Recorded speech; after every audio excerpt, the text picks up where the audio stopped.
Hello everyone, मेरा नाम है अमित। आप देख रहे हैं डेली ऑटो लाइफ। एक 15 लाख रुपए की गाड़ी को अगर हम 5 लाख 6 लाख रुपए में बेच रहे हैं तो आई थिंक ये बिजनेस बड़ा बढ़िया रहने वाला है। हर कोई ऐसी गाड़ी लेने को तैयार रहेगा, सस्ती मिल रही है, ग्राहक की कस्टमर की मेरे को कमी नहीं रहेगी और दबादब जो है मेरे पास ऑर्डर आने वाले हैं। तो कुछ इसी टाइप की है इंडियन कार मार्केट, जिसको हम second hand Indian car market actually हम बोल रहे हैं, नई कार के लिए नहीं है। लेकिन अभी ना इसमें कुछ ऐसी इंफॉर्मेशन आई है, ऐसी खबरें आ गई हैं, कुछ प्लेयर्स जो है इसको छोड़कर भी चले गए हैं, जिनका सीधा फर्क हम पर पड़ने वाला है। जो अपनी पुरानी गाड़ी बेचना चाहते हैं या जो पुरानी गाड़ी खरीदना चाहते हैं, उनके लिए कुछ चीजें बदल जाएंगी। तो अगर आपके पास कोई गाड़ी है जिसको आप कुछ दिन के बाद, कुछ टाइम के बाद, कुछ सालों के बाद बेचेंगे ही, या फिर आप वो हैं जो चाहते हैं कि हम एक पुरानी गाड़ी खरीद लें, दोनों के लिए ये खबर बहुत ही ज्यादा जरूरी है। अब हुआ क्या, देखिए 2021-22 के आसपास जब कोविड आ गया था, उसके बाद अपनी जो सेमीकंडक्टर है इनकी वजह से डिमांड काफी ज्यादा बढ़ गई थी, नई गाड़ियों की प्रोडक्शन कम हो गई थी। उस वजह से वेटिंग पीरियड बहुत ज्यादा चला गया था। तो जिसको गाड़ी चाहिए थी, और उसके बाद ना जब कोविड आ गया था तो उसके बाद सबको ये था कि हम अपनी पर्सनल गाड़ी में चलें, कोविड के चक्कर में किसी के टच में ना आए। उस वजह से सब चाहते थे अपनी पर्सनल गाड़ी ले लें। तो जो बाइक की तरफ जा रहे थे, नई बाइक जिसको लेनी थी, वो भी पुरानी गाड़ी की तरफ जा रहे थे क्योंकि वो थोड़ा अफोर्डेबल थी। उस वजह से काफी कुछ चीजें थी जिसकी वजह से यूज्ड कार मार्केट काफी ज्यादा बढ़ गई थी। कास्ट 24 ऑलरेडी उसमें था, स्पिनी भी था, और साथ में कार देखो जो ग्रुप है, ये तीन बड़े प्लेयर थे। हालांकि प्लेयर्स तो और भी हैं, जैसे महिंद्रा का चलता है, टाटा का है, मारुति का है। इन सब के अपने अलग से वेंचर हैं जहां से ये अपना used car market, used car actually बेचते हैं। लेकिन वो तीन बड़े प्लेयर्स थे। अब उस तीन बड़े प्लेयर्स में कार देखो ने यूज्ड कार मार्केट में काम करना छोड़ दिया। उन्होंने अपना ये वाला सेगमेंट बंद कर दिया है। स्पिनी और कास्ट 24 ने भी अपने ऑपरेशंस फिलहाल, मतलब नई सिटीज की तरफ वो नहीं जा रहे हैं, पुरानी सिटीज जहां पर अभी वो चल रहे हैं वहीं पर हैं। वो काफी कुछ देख रहे हैं। तो ऐसा सब क्यों हुआ और उसका हमारे ऊपर क्या फर्क पड़ेगा? देखिए, जब ये बड़े प्लेयर्स आते हैं ना तो क्या करते हैं कि मान लीजिए मेरे पास ये गाड़ी है, मेरे को इसको बेचना है, तो वो मार्केट प्राइस से कुछ ज्यादा दाम देकर इसको ले रहे थे। लगभग 30 से 40 हजार रुपए ज्यादा वो दे रहे थे ताकि उनकी मार्केट बने। अब उन्होंने 30 से 40 हजार रुपए ज्यादा इस गाड़ी के दिए, 50 हजार रुपए ऊपर वो भी कमाएंगे जब वो किसी को पुरानी गाड़ी बेच रहे हैं। इसमें काफी कुछ उनका खर्चा भी हो जाता था। एक यूनिट इकोनॉमिक्स थोड़ी सी मैं आपको बताता हूँ। कार देखो ग्रुप में ने क्या बोला है इसके बारे में। वो कह रहे थे कि मान लीजिए हमने कोई एक गाड़ी ली है 5 लाख रुपए की, हम उसको 5.5 लाख रुपए में सेल कर रहे हैं, तो हमें प्रॉफिट हुआ 50 हजार रुपए का। लेकिन वो 50 हजार रुपए का प्रॉफिट नहीं हो रहा था, उनको 30 से 40 हजार रुपए का लॉस हो रहा था। कैसे हो रहा था? कुछ चीजें थी जिसमें मान लीजिए उन्होंने ये गाड़ी ली है, अब इसको वो थोरोली चेक करते थे, इसमें टचअप जितना भी है वो सारा करते थे। कहीं पर गाड़ी लगी हुई है, कहीं डेंटिंग पेंटिंग का काम है, कहीं पर कुछ है, कोई खिड़की में आवाज आ रही है, उन सबको ठीक करने में 20-30 हजार रुपए तो उनके वहीं पर चले जाते थे। 7-8 हजार रुपए पार्किंग का खर्चा था उनका, क्योंकि उनके पास एक गाड़ी आती थी, फिर वो खड़ी रहती थी, फिर उसके ऊपर काम होता था, फिर वो ऑक्शन में जाती थी। तो उस टाइम में 3 महीने के आसपास का उनको टाइम लग जाता था।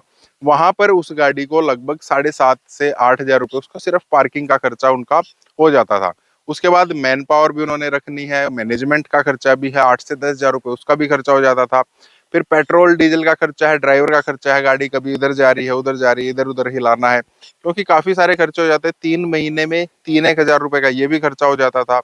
और भी काफी कुछ था, जैसे पेपर वर्क है, 5 से 6 हजार रुपए का पेपर वर्क में काम हो जाता था। तो इस तरीके से वो बोल रहे थे एक गाड़ी पर 80 से 90 हजार रुपए का हमारा खर्चा हो जाता है, 50 हजार रुपए हम उसके ऊपर कमाते हैं, 30 से 40 हजार रुपए का हमें नुकसान हो रहा है। तो ये चीज जब थी, जब यूज्ड कार मार्केट में डिमांड काफी ज्यादा थी, उस टाइम पर भी उनको 30 से 40 हजार रुपए नुकसान हो रहा था। अब डिमांड थोड़ी कम हो गई है क्योंकि सेमीकंडक्टर की अब कोई कमी रही नहीं है। अब धड़ाधड़ जो है नई कार्स मार्केट में आ गई हैं। जितने भी पुराने जो मॉडल्स हैं वो रुके पड़े थे, वो सब लॉन्च हो गए हैं। जिसको नई गाड़ी लेनी है वो नई गाड़ी आराम से ले रहा है। इस वजह से इसमें जो एक बूम आया हुआ था ना यूज्ड कार मार्केट में, वो थोड़ा सा डाउन हो गया है। इसी वजह से स्पिनी और कास्ट 24 ने भी अपने कदम थोड़े से पीछे हटा लिए हैं।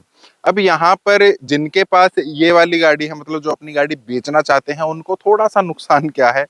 अब ये कंपनी क्या कर रही थी, पुरानी गाड़ी खरीदने के लिए ना हमें थोड़ा प्रीमियम दे रही थी, एक्स्ट्रा पैसा दे रही थी। अब उन्होंने बोल दिया है कि हम पुरानी गाड़ी खरीदने के लिए एक्स्ट्रा पैसा नहीं देंगे, अब हमें अपने खर्चे जो है कम करने हैं, हम कॉम्पिटिटिव प्राइस ही देंगे।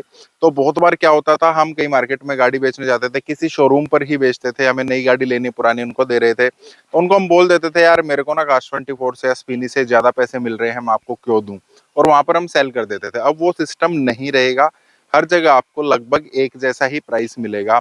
साथ में अब वो जो पुरानी गाड़ी बेच रहे हैं ना, एक प्लेयर तो आउट हो गया है, दूसरे दो बड़े प्लेयर जो है वो बचे हुए हैं। अब वो उसमें भी अपने खर्चे कम करने की कोशिश करेंगे। अगर कहीं से गाड़ी ज्यादा लगी हुई है उसको वो खरीदेंगे ही नहीं, वो आपको बाहर बेचनी पड़ेगी।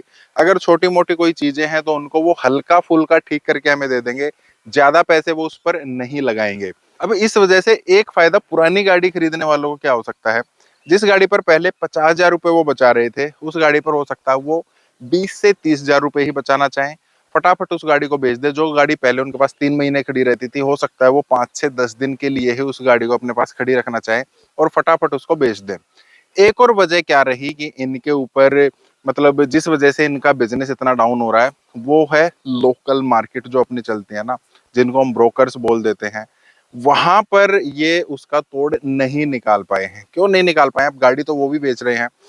फिर से मान लेते हैं मेरे को ये गाड़ी बेचनी है, मैं किसी भी ब्रोकर के पास, जो लोकल अपने डीलर होते हैं जो शॉप्स खोल लेते हैं, उनके पास जाऊंगा मैं, वो 3 से 4 दिन के अंदर मेरी ये गाड़ी बेच देंगे, वो चाहे कैसे भी बेचे, झूठ बोले सही बोले, उससे कोई टेंशन नहीं है, वो कोई गारंटी नहीं लेते हैं, कुछ नहीं लेते हैं।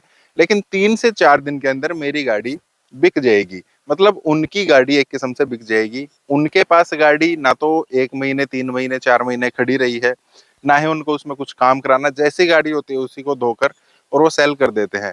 ना ही वो उस पर इतना ज्यादा पैसा कमाते हैं, ऐसा नहीं है कि उन्होंने एक गाड़ी पर 50,000 60,000 रुपए कमाए। वो क्या करते हैं, अगर 10,000 रुपए भी मिल रहे हैं ना, तो फटाफट गाड़ी को सेल कर देते हैं। उनको क्या यार, आज गाड़ी आई है कल बेच दी, 10,000 रुपए आ गए हैं, और उनको क्या करना है। जबकि जो बड़े प्लेयर्स होते हैं उनको एक पूरा शोरूम खोलना होता है, एक पूरा का पूरा, मतलब वेबसाइट डिजाइन करेंगे, एक पूरा माहौल बनाते हैं, मतलब आप आइए गाड़ी देखिए, चला कर देखिए, फिर गारंटी भी देते हैं, ये करते हैं वो करते हैं। तो उस वजह से जो लोकल प्लेयर्स है ना, जो लोकल मार्केट है, उसका वो तोड़ नहीं निकाल पाए हैं। तो ये कुछ चीजें थी। अब इसमें फायदा और नुकसान मैं ऑलरेडी बता चुका हूं। कुछ एक फायदा आपको और क्या हो सकता है इस चीज से, जिसको पुरानी गाड़ी खरीदनी है, ऑप्शंस कुछ तो बंद हो गए हैं लेकिन अब ज्यादा खुल जाएंगे।